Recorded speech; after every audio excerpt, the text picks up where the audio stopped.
Assalamualaikum warahmatullahi wabarakatuh. Alhamdulillahirabbil alamin, alladzi anzala as-sakinata fi qulubil mu'minin liyazdadu imanan ma'a imanihim. Asyhadu an la ilaha illallah wahdahu la syarikalah wa asyhadu anna Muhammadan abduhu wa rasuluh. Allahumma sholli ala sayyidina Muhammadin wa ala alihi wa sahbihi ajma'in, amma ba'd. Alhamdulillah, pertama-tama kita panjatkan puja dan puji syukur kita kehadirat Allah Subhanahu wa taala yang telah memberikan kita nikmat iman, Islam, kesehatan, sehingga kita bisa bersama-sama kembali bermuajahah dalam majlis Yas'alunaka Islam Solusi Kehidupan dalam bimbingan Kiai Haji Surahman Hidayat. Teriring salawat serta salam kepada Nabi besar Muhammad sallallahu alaihi wasallam beserta keluarga, sahabat dan para pengikutnya yang istiqomah hingga akhir zaman, dan mudah-mudahan termasuk golongan orang-orang yang kelak tetap istiqomah dan mendapatkan syafaatul uzma dari Rasulullah sallallahu alaihi wasallam. Amin ya rabbal alamin. Dalam majlis Yas'alunaka kedua ini, izinkan saya sebagai pembawa acara akan membawakan beberapa pertanyaan yang datang dari hampir seluruh wilayah Indonesia di tanah air. Pemirsa sekalian, kita akan sama-sama dengarkan tentang ibadah. Ini datang dari Wahyu Makassar. Bertanya, bagaimana hukumnya memberikan sisa dana dari program sedekah nasi bungkus kepada orang yang ikut membantu? Bismillahirrahmanirrahim. Wassalatu wassalamu ala sayyidil mursalin nabiyina wa maulana Muhammadin wa ala alihi wa sahbihi ajma'in. Allahumma la sahla illa ma ja'altahu sahla wa anta taj'alus sa'ta idza syi'ta sahla. Terima kasih atas pertanyaan pemirsa terkait dengan pertanyaan pertama. Jadi kita harus melihat, mempertimbangkan sama sekali ini soal amanat. Amanat itu ada amanat secara umum, ada amanat secara khusus, definitif, dan detail. Nah, terkait tadi sedekah nasi bungkus ini, apakah umum, ungkapan si pemberi amanat ini, pokoknya ini disalurkan kepada mereka yang berhak, siapa saja, ya kan? Ya ini dananya, ya asal cukup, gitu kan? Udah setuju? Detail mufassal muhaddadah ini untuk sekian belas atau puluh nasi bungkus, masing-masing sekian rupiah, ya dibagikan kepada gitu kan. Nah, jadi amanat ini penting, baik sifatnya umum maupun sifatnya muayyana, ya tertentu, definitif dan detail. Ya, itu dulu, ya kan. Taruhlah umum, kalau umum longgar, yang penting tujuannya dilaksanakan. Oh, tujuannya komunitas A, iya kan, barangnya adalah nasi bungkus, ya kisaran sekian sampai sekian, itu lebih longgar. Nah, dengan begitu, ya tentu si penerima amanah berbuat yang optimum, yang optimal, ya tidak ngakal-ngakali, tidak, ya kan. Syukur-syukur kalau dia bisa juga ikut membantu tenaga lah, ya. Si mutasodik dia itu tentu membantu dengan dana, ya penerima amanah membantu dengan tenaga, itu bagus. Jadi ta'awun 'alal birri wat taqwa. Kalaupun tidak, ya udah, ya dia karena perlu juga untuk operasional, transport dan lain-lain, ya udah. Ternyata dengan tujuan tercapai itu sudah masih ada sisa dana, ya kan. Insya Allah kalau tujuannya tercapai dan ya tentu tidak di bawah standar, itu halal insya Allah. Itu halal. Jadi kita lihat itu redaksi amanatnya itu seperti apa. Nah, setelah itu bagusnya tentu ada report, ya disampaikan pemberi amanat, alhamdulillah sudah dilaksanakan pada tanggal sekian jam sekian ke komunitas ini sebanyak bla bla bla bla. Ini kan ini untuk apa namanya, transparansi dan akuntabilitas. Pertanyaan kedua dari Debbie Bandung, bolehkah bersolawat untuk mendapatkan duniawi? apa dan bagaimana hukumnya? Dia bersolawat tapi tujuannya adalah untuk mendapatkan keuntungan dunia, kurang lebih semacam itu. Silakan Ustaz dijawab. Baik, bismillahirrahmanirrahim. Sholawat ini kan perintah Allah ya dalam Al-Quran. Innallaha wa malaikatahu yusholluna 'alan nabi. Jadi Allah para malaikatnya senantiasa bersolawat kepada Rasul sallallahu alaihi wasallam. Karenanya ada perintah, wahai orang-orang yang beriman, ya ayyuhalladzina amanu shollu 'alaihi wa sallimu taslima. Dan itu berarti wajib ya. Taruhlah tidak wajib, sebagian ulama itu sunat ya, takut lupa atau apa. Kalau wajib kan berarti harus terikat sama sekali. Nah, tapi sini motifnya pengen dunia ya, pengen kaya, pengen apa lah begitu ya, boleh kan demikian ya. Al aslu pada dasarnya bersolawat itu kan ta'abbud ya, kita beribadat artinya mengharapkan sawab ya, pahala dan ridho Allah Subhanahu wa taala. Sebab imbalannya itu pertama ya solawat dari malaikat ya. Dalam hadis yang sahih, kalau seseorang bersolawat kepada Rasul SAW satu kali ya, maka yang membalas itu bersolawat untuknya 10 kali. Masya Allah tuh. Nah, kita tahu malaikat ini makhluk pilihan, la ya'sunallaha ma amarahum, tidak ada maksiat ya, dan selalu taat, wa yaf'aluna ma yu'marun. Tentu ini semacam garansi lah kalau berdoa itu tidak seperti kita yang belepotan. Nah, di sini berarti yang terpenting ya kan doa malaikat, salawat malaikat untuk kita, dan itu tidak perlu dibatasi ya, apa namanya, doa malaikat itu untuk A, B, C, tidak, biar saja open. Bisa jadi yang kita penginkan itu A, duniawi ya, justru malaikat itu mendoakannya lebih luas, A, B, C begitu. Menurut saya tidak perlu diatur-atur malaikat itu, dibatas-batasi, los saja. Boleh ada dalam hati, boleh ya, kan, tapi tidak diprogram seperti itu. Sebab sebagian ulama juga telah mempunyai pengalaman alhamdulillah dengan mulazamah memperbanyak sholawat, ada yang 100, ada yang 1000 ya sehari, itu rezekinya dimudahkan oleh Allah Subhanahu wa taala ya kan. Jadi nggak usah kita yang ngatur, biarlah ya, dengan tentu rahmat dari Allah, doa dari malaikat itu jauh lebih luas dan lebih manfaat bagi kita. Kita mungkin terbatas ya, kita pengen apa ya, pengen dapat tambahan gaji misalnya, kan sempit sekali ya, padahal kebaikan itu jauh lebih luas, lebih banyak pintunya. Makanya istilah pintu itu kan bukan babur rizki tapi abwabur rizki, banyak begitu, plural. Jadi menurut saya tidak perlu dibatas-batasi. Wallahu a'lam. Jazakallahu khairan Ustaz. Pertanyaan ketiga, saat sujud terakhir dalam sholat jamaah, bolehkah sedikit lama meski imam sudah duduk tahiyat akhir? Ini dari Nana di Jambi Ustaz. Ya, bismillahirrahmanirrahim. Al-aslu dalam sihatul jamaah itu kan al-mutaba'ah, al-i'timam.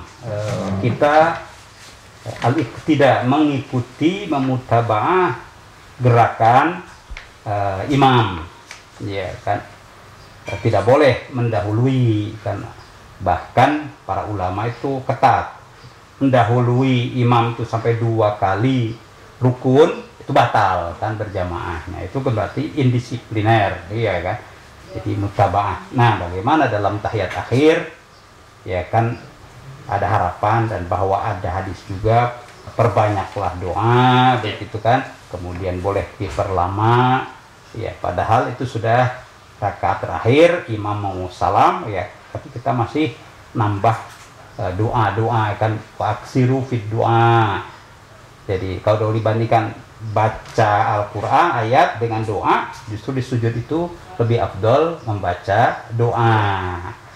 Nah, tentu supaya ruang lingkup mutaba'ah tadi itu tidak ditabrak ya, ada kewajaran ya, memperlambat tambah sedikit, asal ya jangan terlalu lama sehingga keluar dari garis mutaba'ah tadi ya. Imam sudah ya salam ke kanan dan ke kiri kan berarti sudah selesai. Dia baru menyusul. Nah, ini kan berarti ya fi hukmi al-khuruj alal iktida. Dia berarti lepas atau mufaraqah.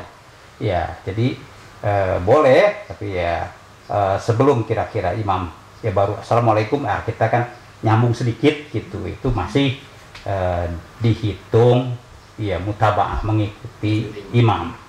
Sebab taslim yang membatalkan menutup sholat jamaah itu yang ke kanan kan, bukan yang ke kiri. Begitu, walaupun imam setelah ke kanan itu diam begitu, itu sudah, itu tidak perlu tunggu yang taslim ya ke kiri. Wallahu a'lam. Jazakallah khairan pada Ustaz Surah Hidayat. Pertanyaan keempat, saya izin bertanya Ustaz tentang perkara menggambar wajah, tidak seluruh badan. Apakah boleh hukumnya? Dari Nanda di Bogor, Jawa Barat. Iya, ada hadis sahih Imam Bukhari bahwa dilarang ya menggambar yang menyerupai, ya berupaya menyerupai makhluk Allah, ya kan. Itu apalagi makhluk Allah itu manusia, ya kan. Maka la'anallahul musawwirin, Allah melaknat orang-orang yang mentaswir. Ya, konteksnya yaitu pertama, ya merasa itu mengukir ini mirip lah begitu kan. Lalu ada motivasi untuk ta'zim, mengkultus atau menghormati ya leluhur, sehingga dengan dipajang fotonya itu mbah dan lain-lain kan begitu. Padahal kan bukan fotonya, justru kita berkirim kepada yang sudah tiada itu. Kita tidak memerlukan mereka, justru mereka yang lebih memerlukan kita. Kita bisa baca Fatihah, baca surah-surah Al-Quran, Yasin misalnya, bisa sedekah, dan pahalanya ya disalurkan, disampaikan ke almarhum, almarhumah. Nah, ini jangan kebalik pikirannya gitu, ya kan. Justru dengan kalau kebalik pikirannya, kita masih memerlukan almarhum, disitulah ada unsur kultus, khawatir kan. Jadi iktimad dia somadiyahnya kepada Allah itu jadi kurang. Karena hilang foto itu, jadi agak hati ya kan tidak tenang di situ. Jadi kalau tidak ada dua faktor itu, pertama ya mencontoh-contoh ya bagaimana Allah mencipta, lalu ada unsur putus dan ta'zim, yaitu boleh ya kan, itu sekedar seni saja kan begitu. Wallahu a'lam. Pertanyaan kelima, berapa kadar menyusu seorang bayi yang kemudian menjadikannya mahram? Dari Nopri Susandi, Pekanbaru. Bismillahirrahmanirrahim.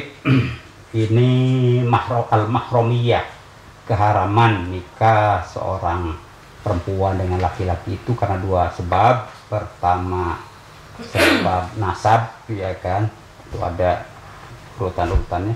Yang kedua sebab musaharoh, pernikahan, perbesanan. Yang ketiga diikutkan ke sebab nasab itu adalah ar-radha'ah, ya diharamkan karena radha'ah menyusu seperti yang diharamkan, yaitu mahromiyah dengan sebab keturunan genealogis nasab ya kan. Jadi tinggal siapa-siapa yang kalau satu nasab ini tidak boleh nikah, kalau kebetulan satu susu juga begitu ya kan. Pertanyaannya itu berapa kadar yang membuatnya itu mahram ya kan. Ada dalam hadis ya, innamar radha'ah minal maja'ah gitu kan. Innama tulil hasr. Jadi radha'ah yang tufidul mahramiyah hurma itu minal maja'ah, kalau sampai kenyang. Nah, kenyangnya gimana nih kan, apa kenyang orang Arab atau kenyang orang Melayu ya kan. Nah, ini ada ya riwayat lain, yaitu khams radha'at, 5 kali ya. Yang mahramiyah itu lal massah walal massatan, tidak cukup satu susu satu kali atau 2 kali, Tapi ada riwayat lain itu khams rodoat, dalam riwayat itu ada mutataliyat, ya kan, berturut-turut begitu kan. Intinya kan al-maja'ah. Riwayat lain lagi yaitu yang menumbuhkan daging dan tulang. Nah, ini berarti kan perlu second opini dari kedokteran, ya kan. Ini gimana? Oh, tidak, ya kan. Kalau ini ya mengakibatkan tambahnya pertumbuhan fisik si orang ini, nah itu sudah masuk mahram kan begitu. Berarti kan kadarnya itu bisa kita keterangan dari dokter atau ilmu apa biologi atau apa, oh sekian ya. Tadi ada riwayat itu 5 kali, iya. Ada riwayat lagi mengenyangkan, ya kan begitu. Jadi ulama kemudian mengkompromis, mentajmi ya seluruh riwayat-riwayat itu, ya.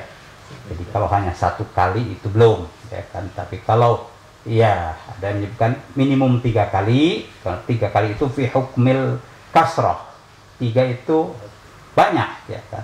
Berjamaah saja kan 3, ya kan begitu. Nah, jadi itu wilayah fikih ya, sehingga tentu harus hati-hati karena bukan hanya serapan ASI susu, tapi juga ada serapan heredity, yaitu keturunan karakter, sifat-sifat dan seterusnya di sini kan.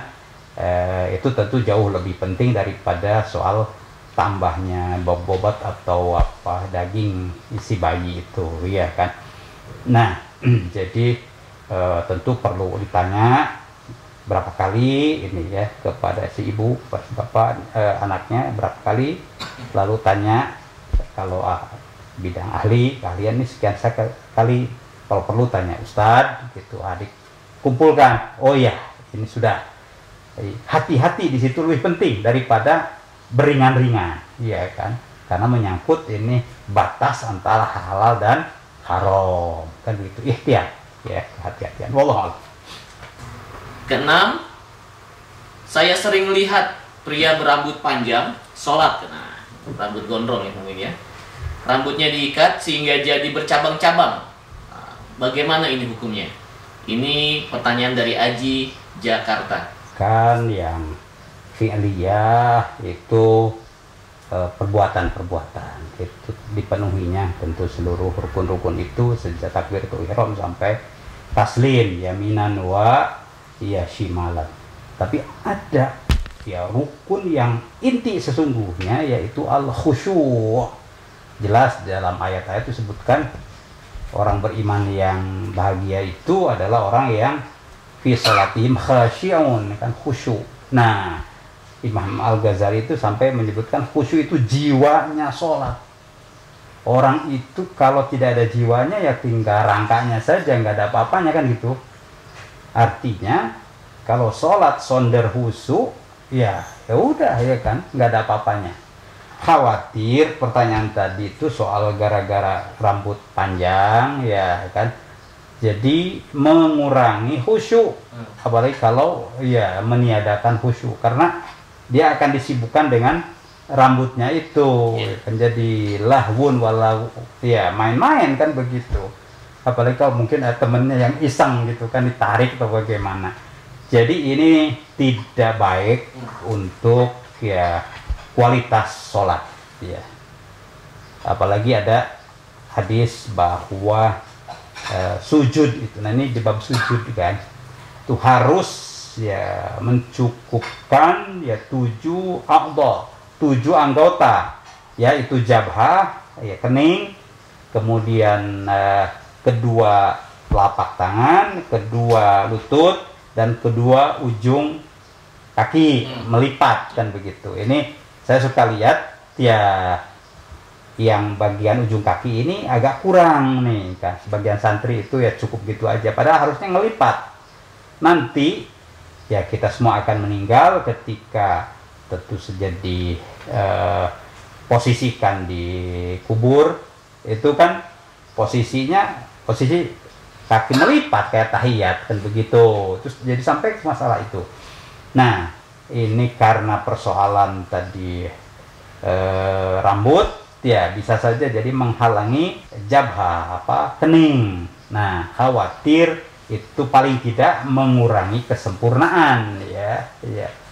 Mungkin tidak sampai batal ya, sebab Rasulullah SAW diriwayatkan pernah juga ya beliau pakai selendang lah begitu ya, selendang dari Yaman atau mana ya, dalam sholat ya, pernah beliau jatuh ya selendangnya, lalu iya jabha atau kening beliau nutupi selendang itu ya, beliau terus saja sholat begitu. Artinya kan kalau batal ya beliau balik lagi kan begitu. Nah, tapi tetap ya supaya sholat itu mantap, karena ada itmi'nan mutmainnah ya kan, mantap, kemantapan ya, itu tidak dilakukan. Bagaimana caranya ya itu kan soal teknis saja. Kalaupun sudah masih keberatan kalau harus dicukur misalnya kan, sayang gitu rambutnya ya kan, diikatlah bagaimana kan, seperti itu ya. Wallah, jadi kesempurnaan itu jelas lah. Pertanyaan ke-7 masih dalam hal ibadah. Ustadz, bagaimana cara agar uang atau barang berharga yang kita miliki tidak diambil tuyul? Nah, ini menarik ini. Mohon tanggapannya Ustadz, dari Zainab di Malang. Ya, tuyul ini, nah masih perlu konfirmasi. Taruhlah ya seperti corona ini, kan orang mengatakan, oh ini hoax, ini betul-betul. Tapi kan buktinya ya sulit terbantahkan. Petugas pemakaman di Jakarta itu kan asalnya cuma 3, sekarang kan 40. Berarti itu fakta ya kan. Komisioner KPU, ketua KPU dan lain-lain ya, Sekda DKI, camat mana kan di DKI itu kan fakta. Nah, tuyul ya faktanya ya barang saya hilang kan begitu ya. Ya, karena memang kejahatan itu ya ada kejahatan yang dari orang yang kasat mata, mungkin orang dekat, mungkin orang jauh tapi bekerja sama dengan orang dekat kan bisa saja. Ya mungkin juga tidak pakai orang itu menggunakan ya tuyul itu jin ya kan, bisa saja. Sebab di surat Al-Jin kan justru manusia itu yang sering merayu jin mendekat untuk minta tolong. Innahu kana rijalu minal insi ya'muduna birijali minal jinni fazaduhum rohaqo. Banyak orang-orang dari manusia itu minta tolong pada jin, dan itu semakin ya menyesatkan mereka. Jadi al-isti'anah bil jan itu ya haram, dosa besar, dan termasuk naun min anwa'i syirki ya. Itu jangan dilakukan. Bagaimana tapi ini barang-barang saya supaya tidak hilang? Tentu ikhtiarnya husnul ihraz, disimpan secara aman, tempatnya tempat yang luar maupun mungkin tempat yang dalamnya kan. Nah itu lalu dikunci ya sampai 3 lapis lah misalnya ya. Lapis pertama ya di kotaknya itu sendiri, lapis kedua di lemari, lapis ketiga dikunci lagi, lapis keempat pintu kamar misalnya kan ya. Setelah itu tinggal doa salamah. Nah, terkait mengusir jin tuyul itu paling mudah ya. Jadi Abu Hurairah itu pernah menangkap jin gitu kan, karena rajinnya beribadah, ngintip orang ngaji, ditangkap akhirnya. Minta ampun, minta dilepaskan. Besok lagi ketangkap lagi kan, minta ampun lagi. Ya mau dilaporkan ke Rasulullah, takut kan begitu. Sampai 3 kali, akhirnya gini, tolong deh saya dilepaskan, ya saya akan memberitakan sesuatu rahasia untuk keselamatan manusia. Apa itu? Ya orang itu ya punya senjata lah untuk keamanan dari gangguan orang-orang kami. Apa itu? Ya, bacalah ayat yang populer sekali, yaitu ayat kursi, ayat Al-Kursi. Ya, Allahu la ilaha illa huwal hayyul qayyum, la ta'khudhuhu sinatun wa la naum, lahu ma fis samawati wa ma fil ard, man dzal ladzi yashfa'u 'indahu illa bi idzni, ya'lamu ma baina aydihim wa ma khalfahum, wa la yuhituna bi syai'in min 'ilmihi illa bima syaa', wasi'a kursiyyuhu samawati wal arda, wa la ya'uduhu hifdhuhuma wa huwal 'aliyyul 'azim. Jadi di tempat di mana itu dibacakan, ya aman tempat itu, artinya lari si jin-jin itu. Nah kalau malam ya sebelum kita tidur, supaya tidurnya tidak diganggu pikiran kita, ya baca itu dulu sebelum Bismikallahumma ahya wa amut, baca dulu ayat Al-Kursi. Insya Allah pikiran kita itu kalaupun mimpi, ya insya Allah mimpi yang baik, yang enggak mimpi yang macam-macam. Jadi sekali lagi upaya fisik dilakukan ya berlapis, ya kan, ya termasuk kalau perlu ya meng-hire satpam di luar kan begitu. Ya, kemudian upaya spiritual yaitu menitip kepada Allah Subhanahu wa taala dan ya apa namanya mengusir lah yang namanya tuyul atau apapun. Begitu Allah. Alhamdulillahirabbil alamin. Pemirsa Majelis Yas'alunaka Islam Solusi Kehidupan, kita telah menyelesaikan acara ini dengan lancar.